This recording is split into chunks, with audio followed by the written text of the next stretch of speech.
आता तुम्हाला ॲटम आणि मॉलिक्यूल हा कन्सेप्ट क्लिअर झाला. आता त्यांचे मास बघूया आपण.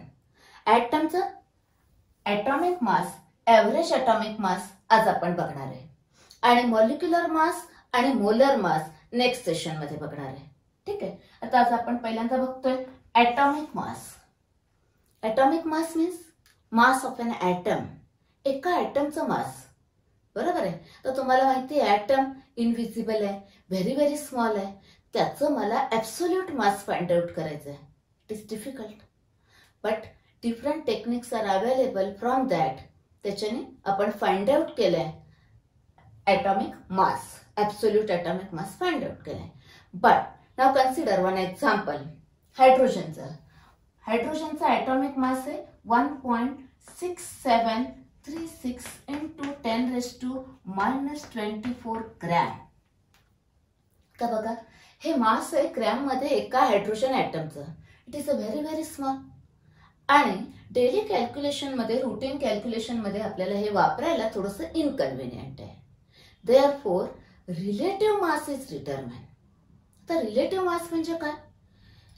One of the element is considered as a standard. एका इलेमेंटला त्यांनी स्टँडर्ड कन्सिडर केलं अँड रिलेटेड टू दॅट, म्हणजे त्याचं मास स्टँडर्ड कन्सिडर केलं आणि related to that the atomic masses of other elements R determine. सुरुवातीला त्यांनी हायड्रोजन स्टँडर्ड मानला, नेक्स्ट ऑक्सिजन स्टँडर्ड मानला, ऑक्सिजन इलेमेंट आणि त्याचा मास. बरोबर. आणि नंतर कार्बन, म्हणजे आता आपण carbon 12 it is considered as a standard. आता कार्बन 12 काय? कार्बनचे वेगवेगळे आयसोटोप आहेत. त्यातला एक हा स्टेबल आयसोटोप आहे. आयसोटोप म्हणजे काय मी याच्यानंतर तुम्हाला सांगणार आहे ह्या पार्ट मध्ये. ओके.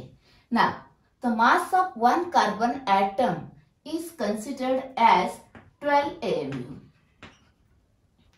हे त्यांनी असाइन केलं, याचं मास 12 AMU. Now the atomic masses of other all elements determine related to this. म्हणजे मिळालं काय आपल्याला? रिलेटिव्ह ॲटॉमिक मास. म्हणजे ह्याच्या बरोबर काय केलं त्यांनी? रिलेटेड केलं, relative atomic mass find out केला. बरोबर. बाकी सगळे एलिमेंट्स, मग हायड्रोजन, ऑक्सिजन, सोडियम, कुठलेही दुसरे एलिमेंट्स असते. बरोबर.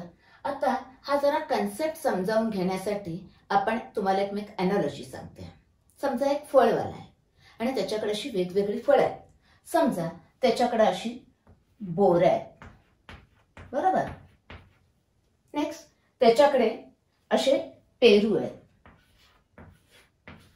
बरोबर. नेक्स्ट त्याच्याकडे इकडे एक ऍपल आहे तसे. बरोबर. नेक्स्ट आणि त्याच्याकडे एक कलिंगडे पण फळ आहे. बरोबर.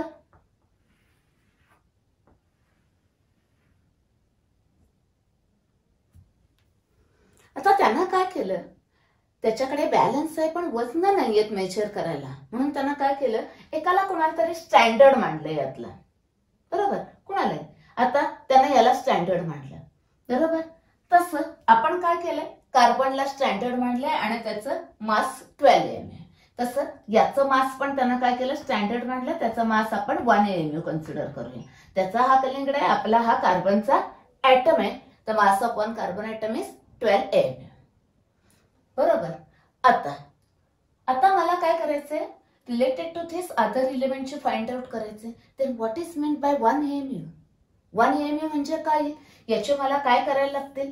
12 पार्ट करायला लागतील. मग आपण 12 पार्ट करूया. 2 पार्ट, मग हे 4 पार्ट. बरोबर. मग असं काय करूया? याचे 12 पार्ट करूया आपण. बरोबर.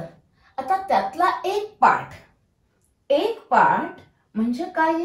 आता एक पार्ट सगळे इक्वल आहेत. माझे मे बी इथे इक्वल पार्ट झाले नसतील 12 पार्ट, पण हे सगळे 12 पार्ट इक्वल आहेत आणि त्यातला एक पार्ट त्याचा मास म्हणजे 1 AMU. बरोबर. एवढ्याचा मास आहे 1 AMU. ना what is mean by 1 AMU? तुम्हाला एक्झाम मध्ये क्वेश्चन विचारतील, डिफाइन AMU किंवा व्हॉट इज AMU. म्हणजे 1 AMU म्हणजे काय आहे बघा. हा 1/12 पार्ट, that is it is a mass. बरोबर आहे. Mass 1 AMU is a mass which is equal to 1/12 of mass of 1 carbon atom. तो आपला कार्बन ॲटम कुठला आहे? कार्बन 12. हा कार्बनच आहे, एक कार्बन ॲटम आहे, बरोबर आहे. म्हणजे त्याचे 12th भाग केले, त्यातल्या एका पार्टचं जे मास आहे ते म्हणजे 1 AMU. मग डेफिनेशन पाठ करायची का? नाही. आता तुम्हाला इथं लक्षात आलं. 1/12 बरोबर आहे का of mass of 1 carbon atom. मग आता काय करायचं बघा. मास ऑफ 1 कार्बन ॲटम नंतर आपल्याला वेगवेगळे इन्स्ट्रुमेंट वापरून फाइंड आउट करता आलं ग्रॅम मध्ये, बरोबर आहे. मास स्पेक्ट्रोमीटर वगैरे वेगवेगळे इन्स्ट्रुमेंट आहेत आणि त्याचं मास आपल्याला मिळालंय. ते मास आहे 1.992648 into 10⁻⁻23 gram.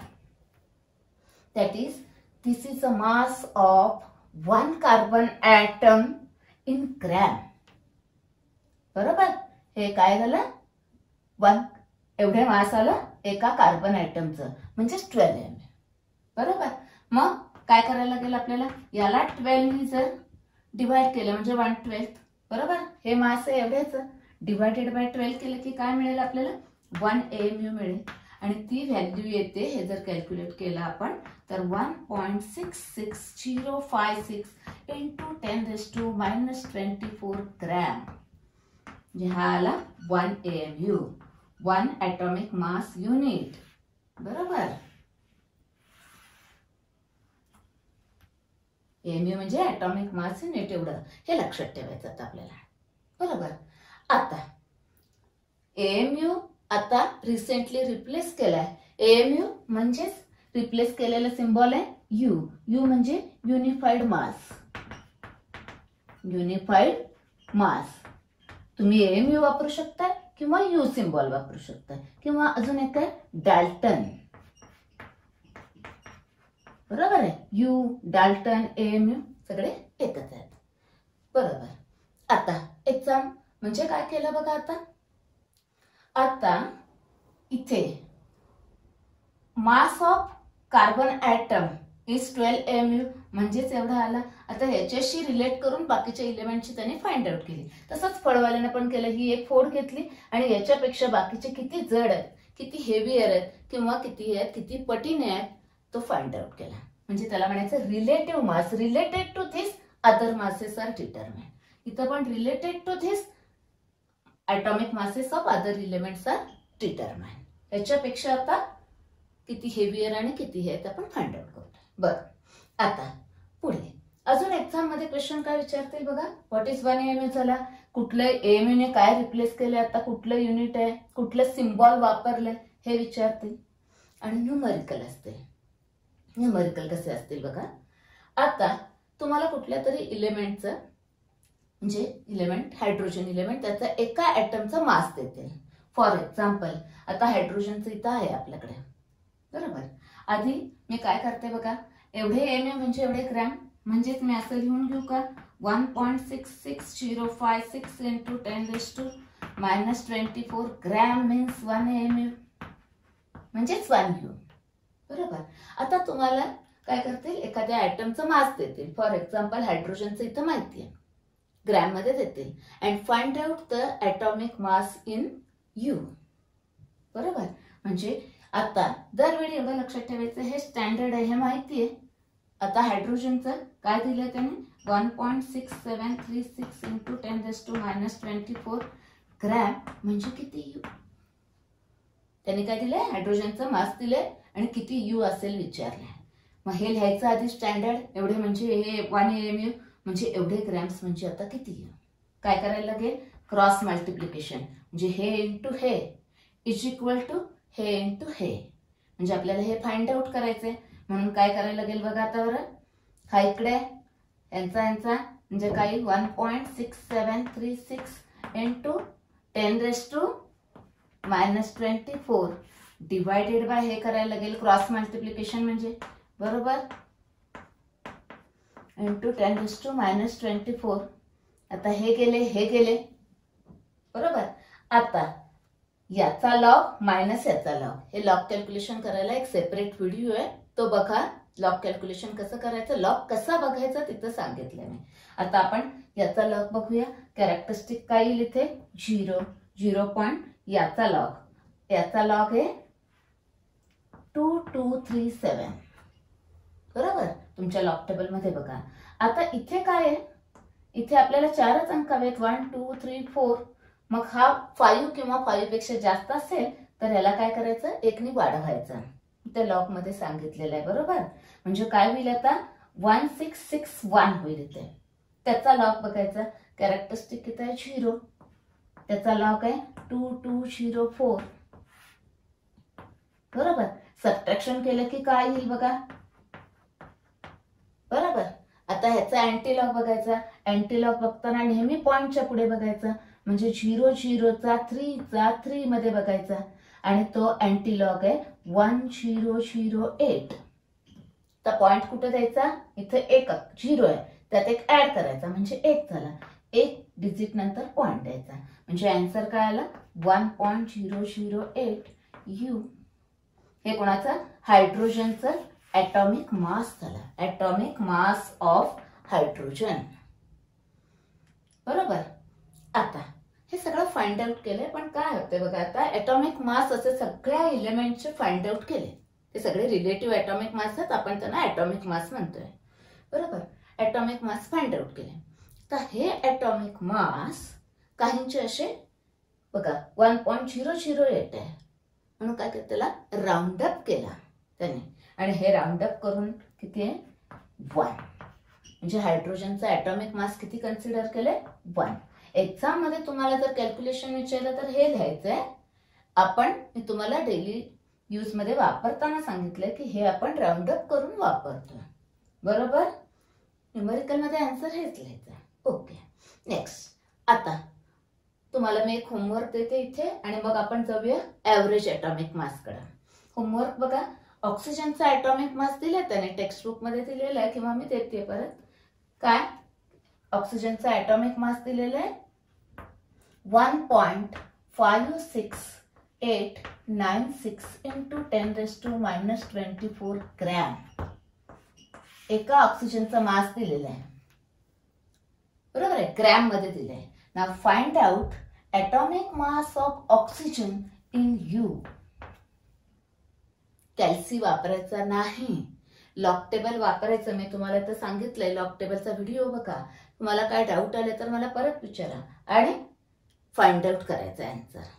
बरोबर, टेक्स्ट बुक मध्ये आन्सर दिलेला आहे, तुम्ही टॅली करू शकता. आणि तुम्हाला माहिती आहे ऑक्सिजनचा ॲटॉमिक मास 16 U आहे, येणार आहे आन्सर तसा. Okay, it's about the atomic mass. Atomic मासचा कन्सेप्ट कळला, it is a relative atomic mass असतं. आता आपण बघूया ॲव्हरेज ॲटॉमिक मास. ओके, आता आपण पुढचा पॉइंट बघतोय, ॲव्हरेज ॲटॉमिक मास. बरोबर, त्याच्यासाठी काही बेसिक कन्सेप्ट लागणार आहेत, ते आधी आपण बघूया. सगळा कन्सेप्ट समजून घ्या. ओके, यु नो ॲटम्स, त्याचा सेंट्रल पार्ट न्यूक्लियस, त्याच्यामध्ये प्रोटॉन्स असतात, न्यूट्रॉन्स असतात, आणि सराउंडिंग पार्ट मध्ये कोण असतं, इलेक्ट्रॉन्स असतात. बरोबर, हे सगळं डिटेलमध्ये आपण structure of atom, atomic structure topic मध्ये बघणार आहे. जस्ट लागणारा इथे पार्ट आहे तेवढा आपण आता बघूया. बरोबर, ना the number of proton, actually proton positively charge असतो, हा निगेटिव्हली चार्ज असतो, आणि हा न्यूट्रल असतो. नंबर ऑफ प्रोटॉन आणि इलेक्ट्रॉन इक्वल असतात ॲटम मध्ये. बरोबर, आता त्याला आपण म्हणतोय atomic number. Atomic number is equal to Z is equal to number of protons is equal to number of electrons.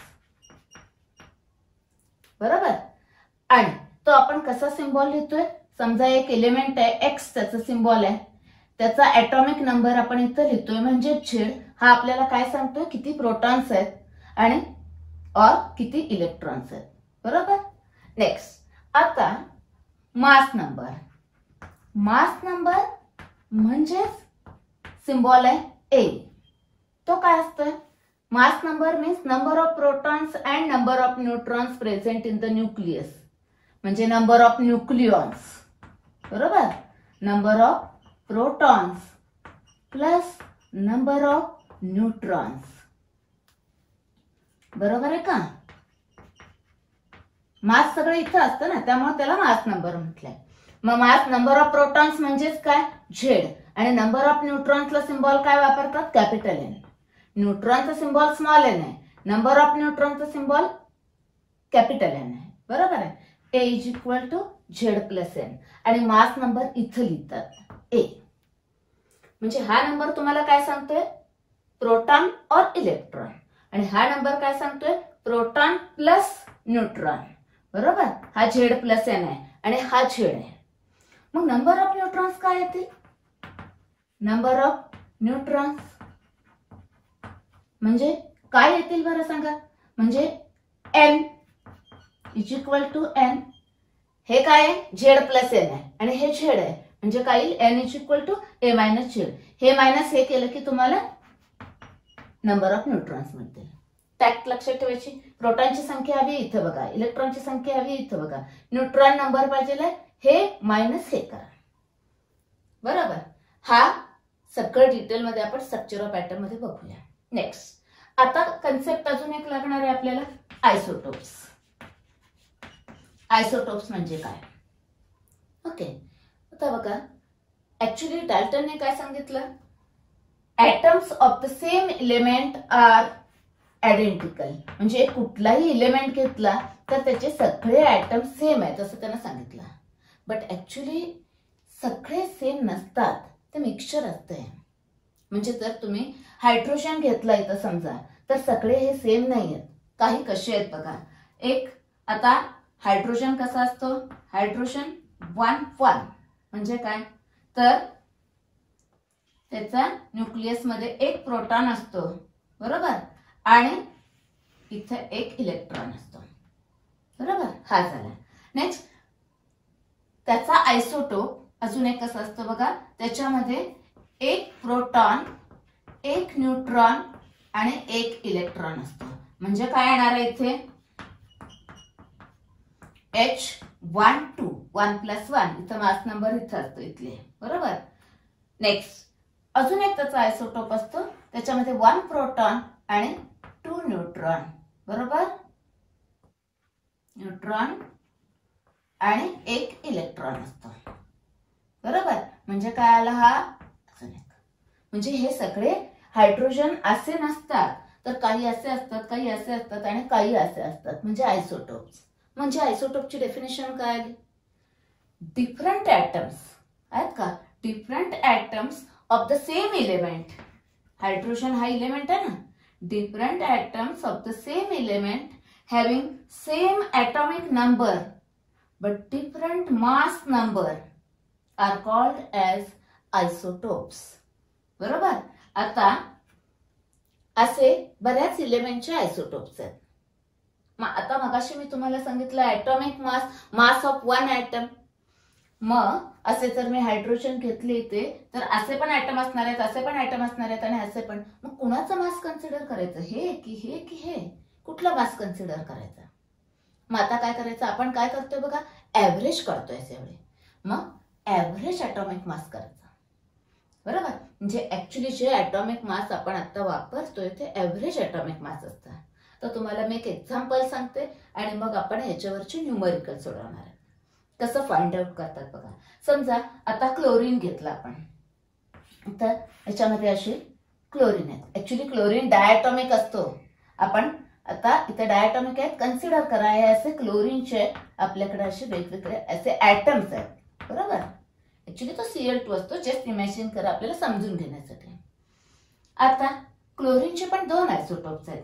तर हायड्रोजनचे 3 आयसोटोप्स आहेत, क्लोरीनचे 2 आयसोटोप्स आहेत. एक आहे C17H35 आणि Cl1737. क्लोरीन त्याचा ॲटॉमिक नंबर 1735, क्लोरीन 1737 असे 2 आयसोटोप्स आहेत. आता मला ऍव्हरेज काढायचे. म्हणजे आता क्लोरीनचं हे मास कन्सिडर करायचं, हे मास कन्सिडर करायचं. मग काय करतात? ऍव्हरेज कन्सिडर करतात. ऍव्हरेज फाइंड आउट करायची आणि that is a atomic mass. बरोबर. आता ऍव्हरेज कशी काढतो आपण? तुम्हाला माहिती आहे. आता आपण काय करूया, ह्याच्यामध्ये 100 ॲटम्स कन्सिडर केले समजा. 100 क्लोरीनचे ॲटम्स घेतले तर त्याचं ऍक्च्युली पर्सेंटेज ऑकरन्स काढतात. पर्सेंटेज ऑकरन्स त्यालाच म्हणतात नॅचरल अबंडन्स. काय म्हणतात? Natural abundance. कुठे लिहूया? इथे लिहिते मी, नॅचरल अबंडन्स.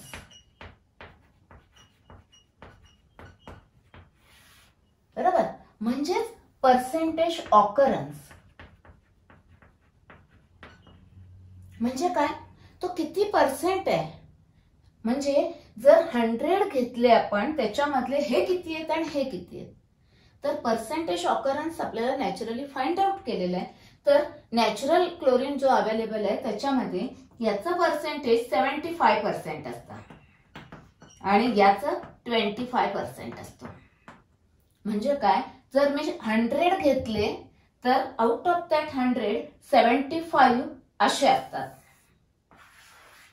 आणि त्यातले 25 असे असतात. मग आता ऍव्हरेज काढणं सोपंच आहे. बरोबर, कसं काढता येईल ऍव्हरेज? बघा, 35 ऍटॉमिक मास असणारे किती आहेत? 75% आहेत. बरोबर, आणि 37 मास असणारे, आता तुम्हाला मी नंतर न्यूमेरिकल सोडवताना कसं सोडवायचं सगळं व्यवस्थित सांगते. आता जस्ट आपण कसं average atomic mass find out करतात ते बघूया. बरोबर, आणि 37 वाले किती आहेत? 25% आहेत. म्हणजे आउट ऑफ 100 हे 25 आणि हे 75 आहेत. दोघांची सम करायला लागेल आणि डिवायडेड बाय 100 करायला लागेल. बरोबर, आता हे तुम्ही सोडवून बघा, लॉगने करा, कॅल्सीवर करा. हे करून बघितलं की तुमच्या लक्षात येईल. हे आन्सर येतं 35.5. That is atomic mass of chlorine 35.5 U.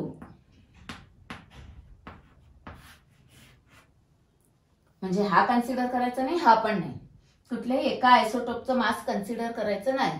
त्याचं पर्सेंटेज दिलेलं असतं, त्याच्यावरून फाइंड आउट करायचा. And now this is considered as a, हे ॲव्हरेज ॲटॉमिक मास आहे पण त्याला आपण काय म्हणतोय? ॲटॉमिक मास म्हणतोय. असे ज्या 11चे आयसोटोप्स आहेत त्यांचं असे फाइंड आउट केलेलं आहे. आता याच्यावरती क्वेश्चन विचारतील, what is average atomic mass, explain the concept of average atomic मास, किंवा न्यूमेरिकल. आता आपण न्यूमेरिकल घेणार आहे. ठीक आहे,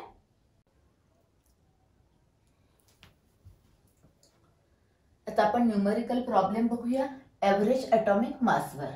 problem number 1. Natural isotopic abundance of boron 10 is 19.60. म्हणजे बोरॉन 10चं percentage abundance, that is natural abundance किती आहे? एवढा पर्सेंट आहे. And boron 11 is 80.40. बोरॉन 11चं किती आहे? एवढे आहे. The exact isotopic masses are एवढे आहेत. म्हणजे 10.13 आणि 11.009 रेस्पेक्टिव्हली. म्हणजे पहिला कोण दिलाय? बोरॉन 10चं एवढं आणि याचं एवढे. Find out or calculate average atomic mass of boron. आता average atomic mass find out करताना काय करायचं बघा, इथं 2 आयसोटोप दिलेत. म्हणजे कसा फॉर्म्युला लिहायचा बघा, atomic mass of boron 10 into its percentage. त्याचा मास इंटू पर्सेंटेज. आता आपण क्लोरीनचं केलं तसं. आणि प्लस, ते प्लस आहे. बरोबर, दुसरा घ्यायचा आयसोटोप, त्याचा मास इंटू त्याचं पर्सेंटेज, त्याचा मास इंटू त्याचं पर्सेंटेज डिवायडेड बाय 100. असा आधी फॉर्म्युला लिहायचा. नेहमी लक्षात ठेवायच्या स्टेप्स, आधी फॉर्म्युला लिहायच्या, मग व्हॅल्यू सबस्टिट्यूट करायच्या, मग कॅल्क्युलेशन करायचं आणि मग आन्सर विथ युनिट लिहायचं इथे. बरोबर, आपण बघूया स्टेप वाईज. फॉर्म्युला झाला, आता व्हॅल्यू सबस्टिट्यूट करूया. बोरॉन 10चं मास, बरोबर, इंटू इट्स पर्सेंटेज. आता दुसरा बोरॉन 11चं मास इंटू इट्स पर्सेंटेज. आता इथे काय आहे बघा, इथे किती डिजिट आहेत तुम्हाला दिसत आहेत? 5. आपण लॉग मध्ये 4 डिजिटच बघू शकतोय. मग त्याला 4 डिजिट मध्ये आधी कन्व्हर्ट करून घ्यायचं. म्हणजे 1 2 3 4. मग हे डिजिट जर 5 और 5 पेक्षा ग्रेटर असेल तर एक ह्यात ऍड करायचा. म्हणजेच हे काय होईल? 11.01 युनिट. बरोबर. यू ला ती व्हॅल्यू इथे घेतलीये मी इनटू इट्स पर्सेंटेज. आलं. नेक्स्ट आता काय करायचं, हा मला सोडवून घ्यायला पाहिजे. हे मला ओरली करता येणार नाही, त्यामुळे लॉगने करायचं. याचा लॉग प्लस याचा लॉग. बरोबर. हे एवढंच फाइंड आउट करून घ्यायचं आधी. याचा लॉग मी इथं लिहिलाय, वेळ जाऊ नये म्हणून मी आधी सगळं लिहून घेतलेलं आहे. बरोबर. प्लस याचा लॉग इथे लिहिलाय. बरोबर. तर मल्टिप्लिकेशन आहे म्हणजे या दोघांची ऍडिशन करायची. आला हा. बरोबर. आणि मग ह्याचा अँटीलॉग बघितला, याचा अँटीलॉग इथे आहे. बरोबर. सेपरेट व्हिडिओ आहे लॉग कसा बघायचा तो बघा. इथं 2 आहे ना, 2 मध्ये एक ऍड केलं की 3, म्हणून 3 डिजिट नंतर पॉइंट दिलाय. हे आलं याचं आन्सर. तसंच याचा लॉग प्लस याचा लॉग. बरोबर. ऍडिशन केली, त्याचा अँटीलॉग बघितला, हा आला, तो लिहायचा इथं. म्हणजे याचं उत्तर आलं इथं. इथे सॉल्व्ह केलं मी. चला आता ह्या दोघांची ऍडिशन, कारण इथं मल्टिप्लिकेशन होतं म्हणून ते लॉगने सोडवून घेतलं आपण. बरोबर. ह्या दोघांची ऍडिशन आली एवढी, डिवायडेड बाय 100. बरोबर. 100 डिवायडेड बाय 100 म्हणजे 2 युनिटने मागं जायचं. 2 0 आहेत म्हणून हा एवढा आला. आणि याला युनिट लिहायचं यू. युनिट विसरायचं नाही. युनिटला मार्क असतात. आन्सरला हाफ आणि युनिटला हाफ असे मार्क्स असतात. बरोबर. परीक्षा केव्हा जवळ येईल तेव्हा मी तुम्हाला प्रिकॉशन काय घ्यायचं, कसे मार्क्स हे करायचं ते मी तेव्हा सांगते. आता हा कळला. आता इथे बघा, नेहमी लक्षात ठेवायचं इथे मास नंबर बघा नेहमी होल नंबर असतो, पण ऍटॉमिक मास होल नंबर असेल असं नसतं. बरोबर. आता आपण अजून एक न्यूमेरिकल बघूया. त्याच्यामध्ये समजा तुम्हाला ऍव्हरेज ऍटॉमिक मास दिलं आणि पर्सेंटेज फाइंड आउट करायला सांगितले, तर कसं करता येईल बघूया आपण. ओके.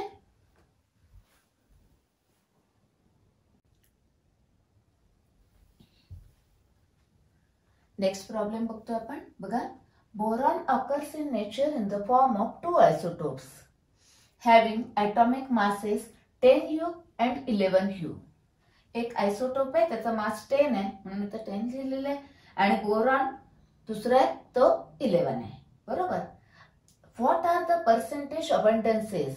पर्सेंटेज अबंडन्सेस म्हणजे पर्सेंटेज ऑकरन्स. बरोबर. किती ऑफ 2 आयसोटोप्स, याचं पर्सेंटेज ऑकरन्स आणि याचं पर्सेंटेज ऑकरन्स आपल्याला फाइंड आउट करायचं आहे. In a sample of boron having average atomic mass 10.8U. Average atomic mass दिलेलं आहे बोरॉनचं 10.8U. बरोबर. आता आपल्याला हे फाइंड आउट करायचंय. आपण हा बोरॉन 10चा पर्सेंटेजला एक्स मानूया. दोन्ही मिळून 100% असतात, म्हणजे हा काय होईल 100 मायनस x% होईल. बरोबर. आता फॉर्म्युला मगाशी लिहिला तसाच, average atomic mass is equal to atomic mass of 1 isotope याचं इनटू इट्स पर्सेंटेज. बरोबर.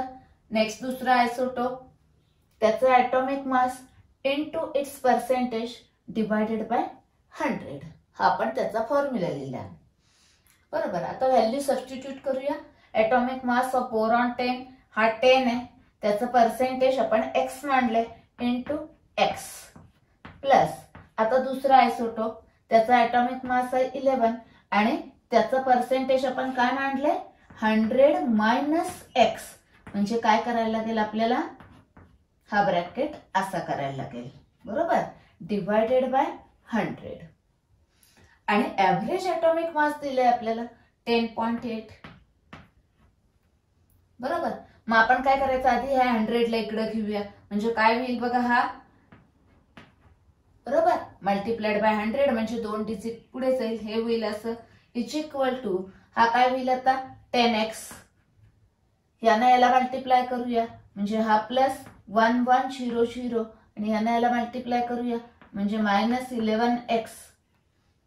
आता याला इकडे आणूया आणि हा काय झाला बघा मायनस 1x. बरोबर. मायनस x आणि इकडे काय आलं 10 हे 1080 मायनस 1100 म्हणजे हा काय आला minus 20 minus 20 is equal to minus X, म्हणजे एक्स इज इक्वल टू किती 20. बरोबर. आता आपण एक्स काय म्हणलंय, पर्सेंटेज ऑफ बोरॉन 10. बरोबर. म्हणून इथं काय लिहायचं, percentage of boron 10 is equal to X is equal to 20%. आणि आता दुसरा कोण, पर्सेंटेज ऑफ बोरॉन 11 चं आपण काय म्हणलंय, 100 मायनस एक्स, म्हणजे काय येईल 100 मायनस 20 म्हणजे 80% येईल. समजलंय. फाइंड आउट करायचं, सोपे आहेत न्यूमेरिकल. आता आपण तुम्हाला एक मी होमवर्कला न्यूमेरिकल देते, तो बघूया आणि आपण थांबूया. बरोबर.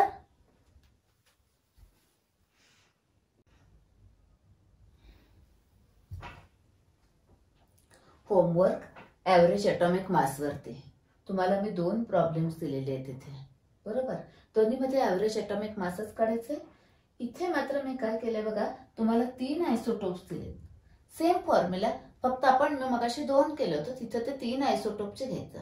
मास इंटू पर्सेंटेज, दुसरा आयसोटोप, तिसरा आयसोटोप असं. बरोबर. तुम्हाला जर यात काही डाऊट आले तर मला मेल करा, मी तुम्हाला सॉल्व्ह करून देते. बरोबर.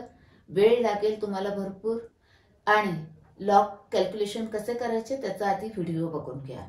शिवाय अजून एक व्हिडिओ आहे, tricks for numerical problems physical chemistry, तो पण बघून घ्या. बरोबर. ठीक आहे.